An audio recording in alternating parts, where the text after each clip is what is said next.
In today's Conquering Codependency, God's Way, discover how to receive God's comfort as a vital part of healing from codependency, His way. Ready? Let's do this. Welcome to Conquering Codependency, God's Way, where we help you break free from the chains of codependency through the empowering lens of biblical truth. I'm Eileen Thompson, Executive Director of Treasured Ministries International, and having experienced God's transformative power in my own life, I'm passionate to share the insights I've learned in my healing journey to help you thrive too. Hey there, YouTube and podcast family. Welcome to the latest episode of Conquering Codependency, God's Way. I want to invite you, if this is your first time listening to us, to subscribe to our channel and listen to all the videos in our Conquering Codependency playlist. And as you know, we've been walking through the story of Jacob and Esau. And in our last video, we talked about grieving and why grieving is so important. And you know, a part of grieving is receiving God's comfort. It's receiving God's comfort. But codependents have a very difficult time receiving God's comfort. We have a difficult time receiving anyway. And so when God offers to comfort us or give us comfort, there's a part of us that will naturally resist that. And this is an important thing for us to dive into and to discuss because it is a vital part of healing from codependency, God's way. So the first thing that I want to talk about is why this is important. The reason why this is important is because part of our codependency coping mechanism was exactly what we did to comfort ourselves. Some people will run to food, other people will run to alcohol. You and I, we ran to people for our comfort. And so a vital part of healing from that is turning another way, is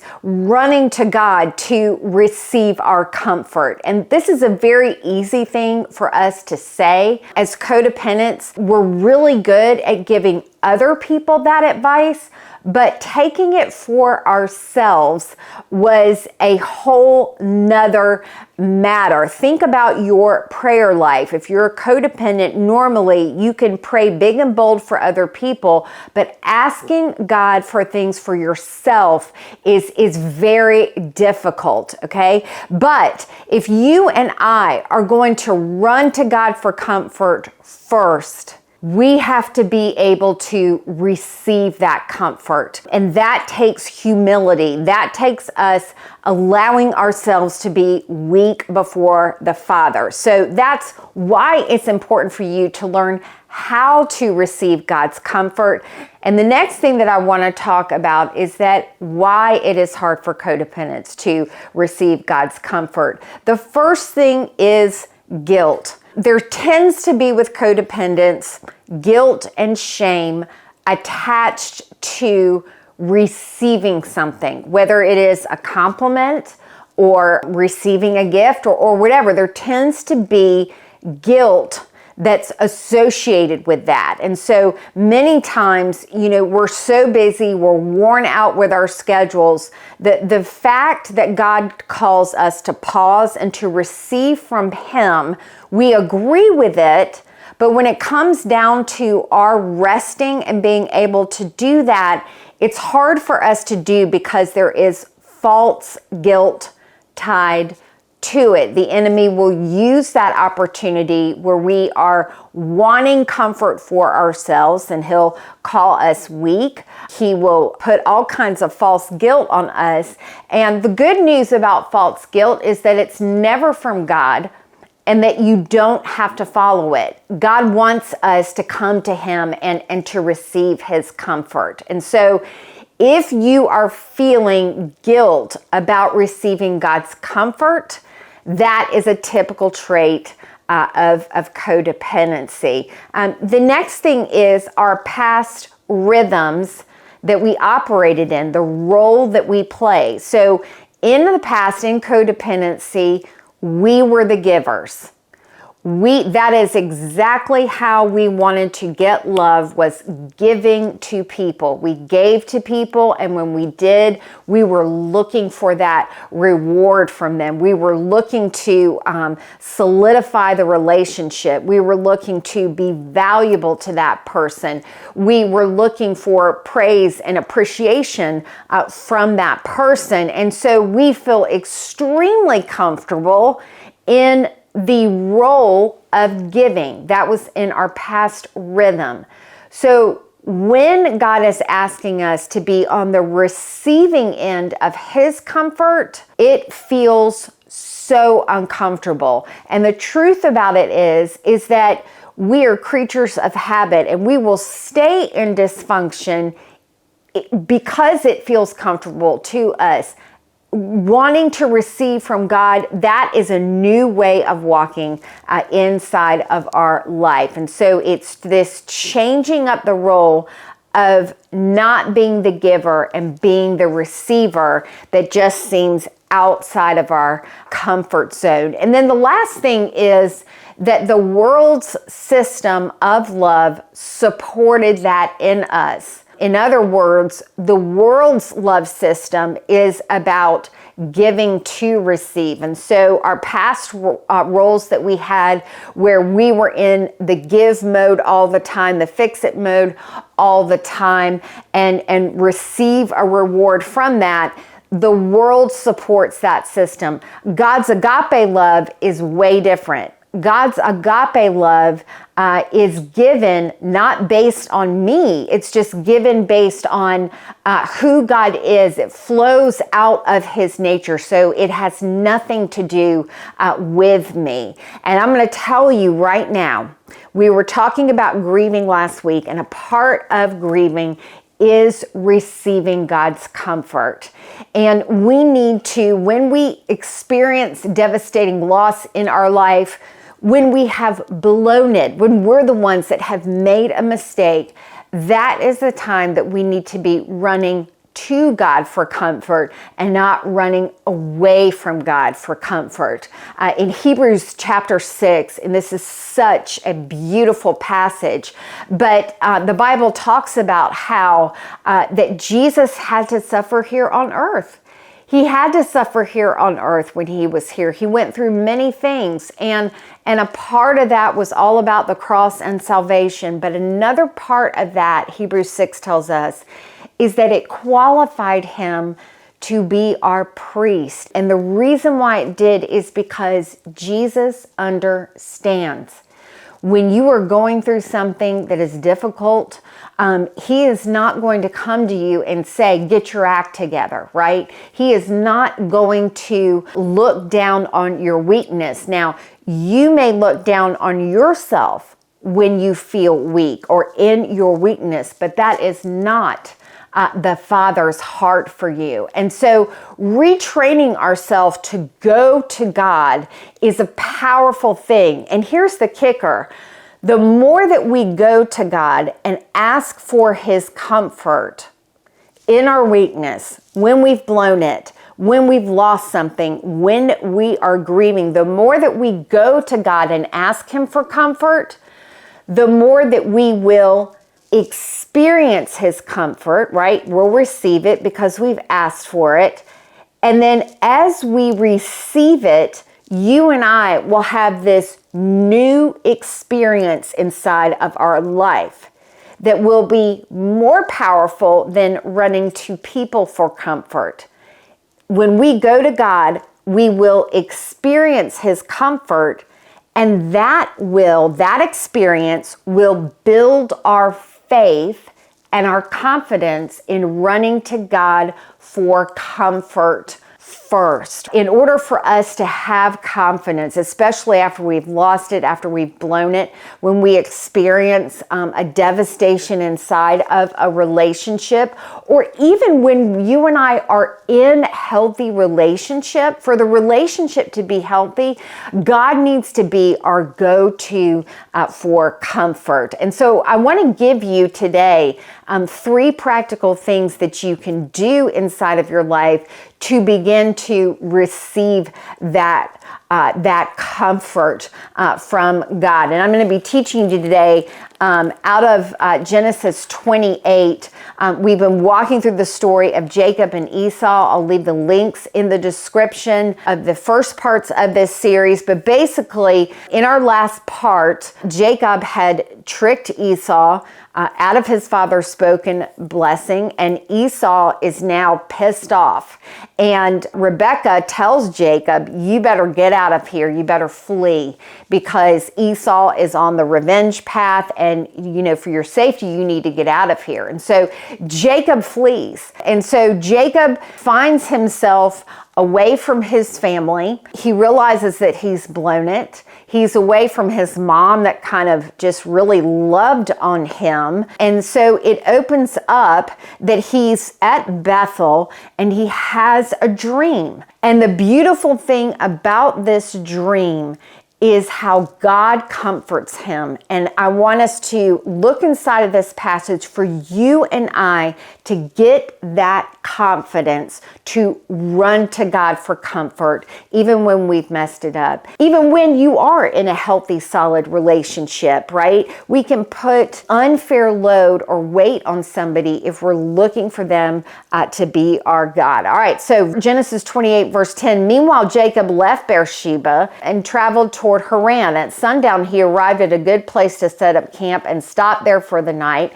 Jacob found a stone to rest his head against and laid down to sleep. Now, a lot of theologians believe that the stone that he put there to lay his head on was also, in a practical sense, he was keeping a piece of armor beside him, right? Just in case Esau came up to him. And so he's living in this place of discomfort. He's living in this place of fear. He's away from his family for the first time, and he knows that he's blown it, right? He tricked his brother out of his blessing. He operated in deception. And at this point, you might be wondering, well, how is God going to react to that? Listen to this. Verse 12, as he slept, he dreamed of a stairway that reached from the earth to heaven, and he saw the angels of God going up and down the stairway. At the top of the stairway stood the Lord, and he said, I'm the Lord, the God of your grandfather Abraham and the God of your father Isaac. The ground you are lying on belongs to you. I'm giving it to you and your descendants. Your descendants will be numerous as the dust on the earth. They will spread out in all directions to the north, south, east, and west.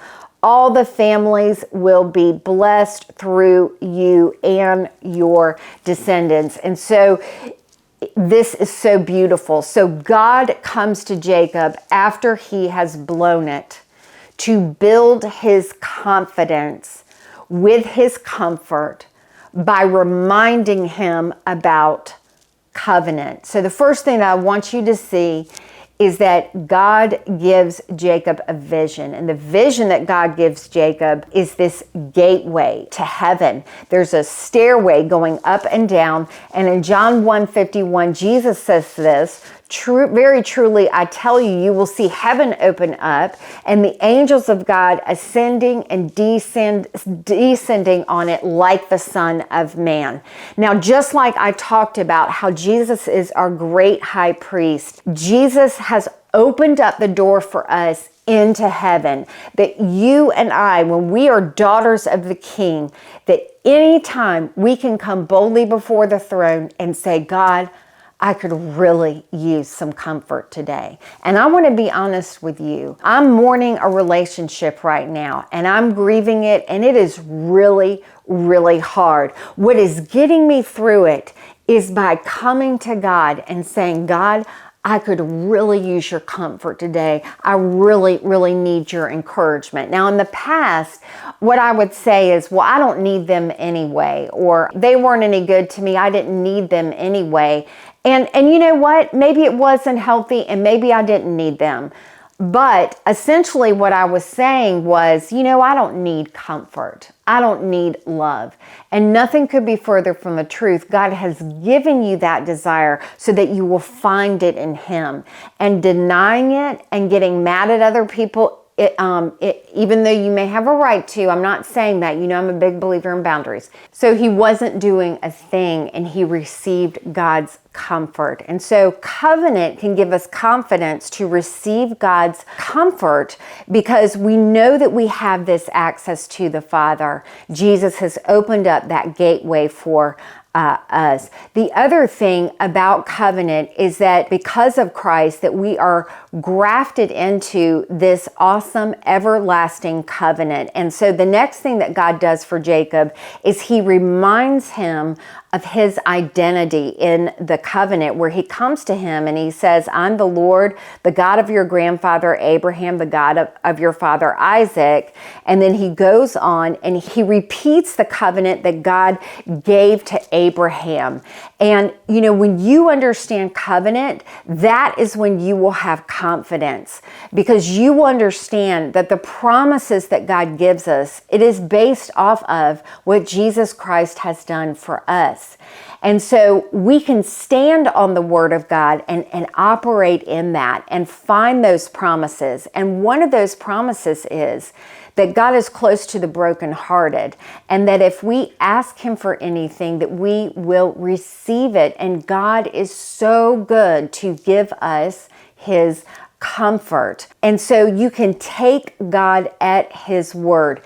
And the other thing that God did with Jacob inside of this picture is that He reminded Jacob that this world was not his home. By giving him that vision of heaven, He reminded him that, you know what, all this stuff here, right, it is fleeting. And when you and I, whenever I'm in that process of grieving, sometimes what I find inside of that process is that I have to remind myself that there's nothing in this world that can comfort me like God can comfort me. And God will give us a lot of gifts. He will give us people inside of our life to, to enjoy and to have fellowship with. But our first go-to always needs to be God. As C.S. Lewis said in his writings about inconsolable longings, the basic truth is that there's nothing in this world that can ever satisfy me. And when I'm looking for that satisfaction here on earth, it will always be temporary. But with God, we have that eternal perspective to where He is always there for us. And it is through His comfort that void in our hearts can be filled. And so then He says this to Jacob, and what's more, I am with you. I am with you. So there was Jacob. He had lost his mom. He had lost his family. He had blown it. And God came to him with comfort and reminding him that He was there with him. And so whenever we're facing hardship and we need God's comfort, one of the most powerful things for us to remember is that God is with us. People can let you down, people can abandon you, but God will never abandon you. And so it says, what's more, I'm with you and I will protect you wherever you go. One day I will bring you back to this land, and I will not leave you until I have finished giving you everything that I promised. And so today I'm going to give you 3 exercises that you can do to ask for God's comfort. And the first one is to pray and just really come before God and just to ask Him for comfort. And let loss, let grieving in your life, let that be a new trigger where you run to God for comfort. And then as we talked about, once you receive His comfort, then you'll have that experience, that new experience that will be so much better than running to people for comfort. Now, one note about this. One of the reasons why we run and call a friend, or we, try to keep everybody in good graces, so we please everybody all the time because we don't want to feel that rejection, is because we can see people with our own eyes.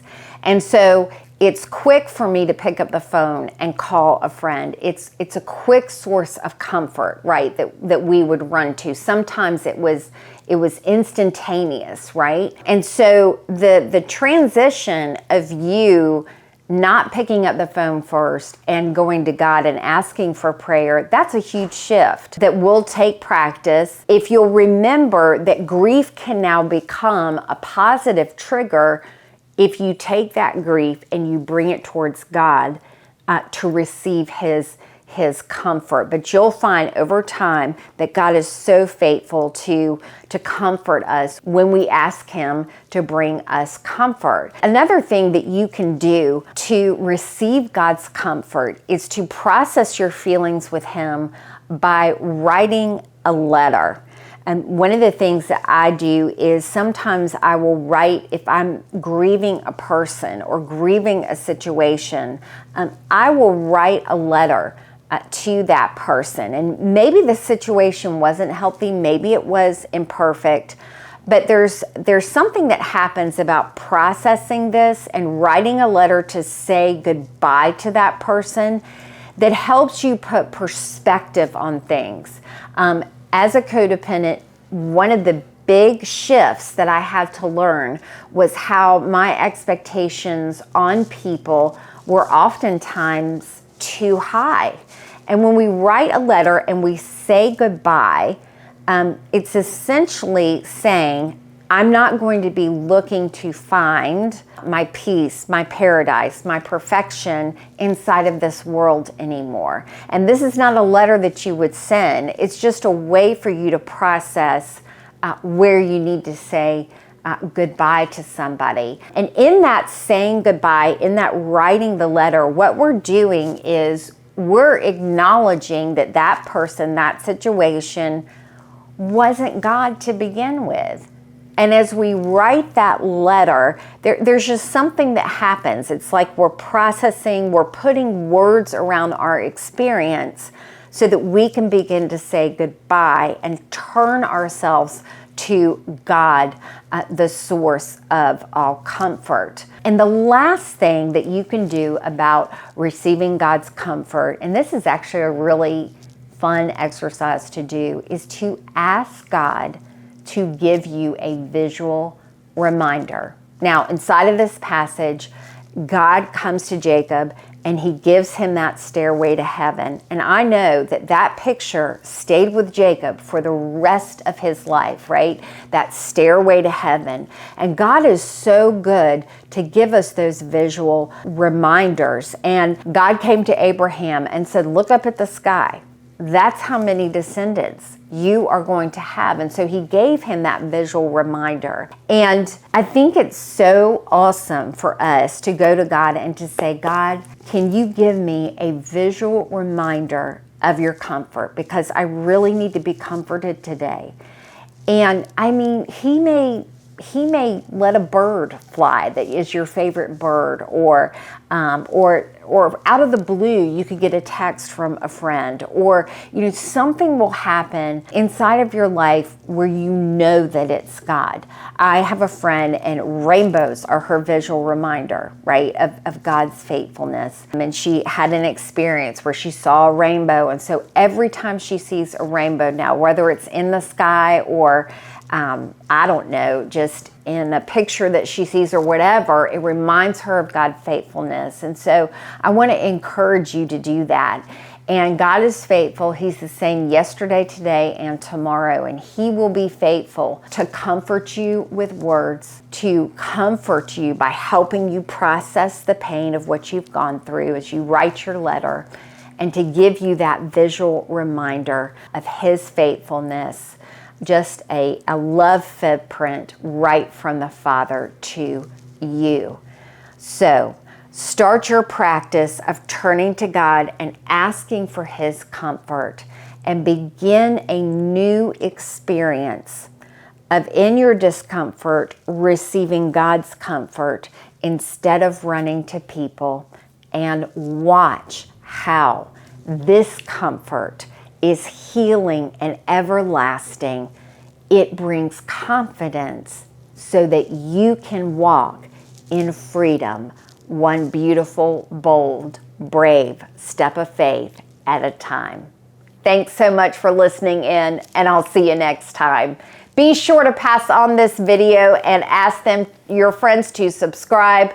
We love having you here on our channel, and we'll see you soon. Bye-bye.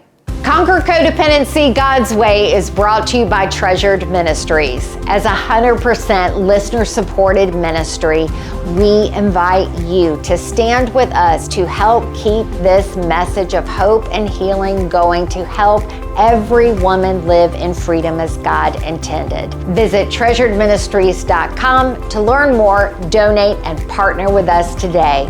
Thanks for your support.